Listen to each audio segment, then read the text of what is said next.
एक छोटे से गांव में, जहां हरियाली और खुशियां बिखरी हुई थीं, एक प्यारा सा बच्चा था जिसका नाम था राधा। राधा हमेशा अपने दोस्तों के साथ खेलती और नई नई कहानियां सुनती। उसकी सबसे अच्छी दोस्त नंदिनी एक चंचल और बुद्धिमान लड़की थी।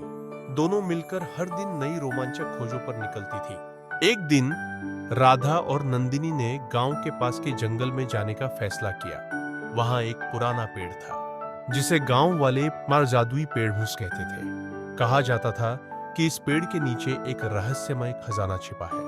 दोनों लड़कियां उत्साहित थीं और जंगल की ओर चल पड़ी। जंगल में पहुंचकर उन्होंने पेड़ को देखा। पेड़ की शाखाएं आसमान तक फैली हुई थीं और उसकी छाल पर अजीब से चित्र बने हुए थे। राधा ने कहा, मास्टर, हम पेड़ के नीचे खुदाई करें। नंदिनी ने सहमति दी और दोनों ने खुदाई शुरू की।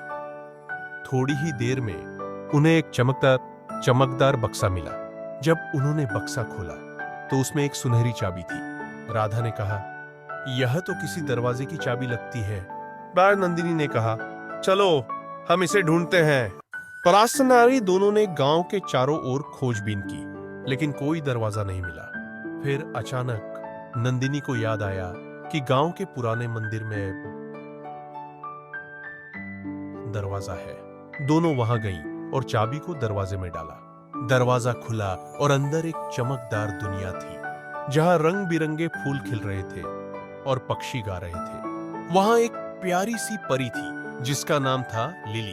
उसने कहा, तुम दोनों ने मेरी जादुई चाबी पाई है। तुमने साहस और दोस्ती का परिचय दिया है, इसलिए मैं तुम्हें एक विशेष उपहार दूंगी।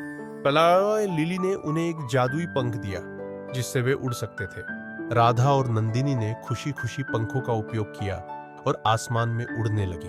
उन्होंने अपने गांव को ऊंचाई से देखा और महसूस किया कि दोस्ती और साहस से बड़ी कोई चीज नहीं होती। जब वे वापस आईं, तो उन्होंने अपने दोस्तों को अपनी अद्भुत यात्रा की कहानी सुनाई और सबने मिलकर जश्न मनाया। इस तरह राधा और नंदिनी ने सीखा कि असली खजाना दोस्ती और साहस में ही छिपा होता है।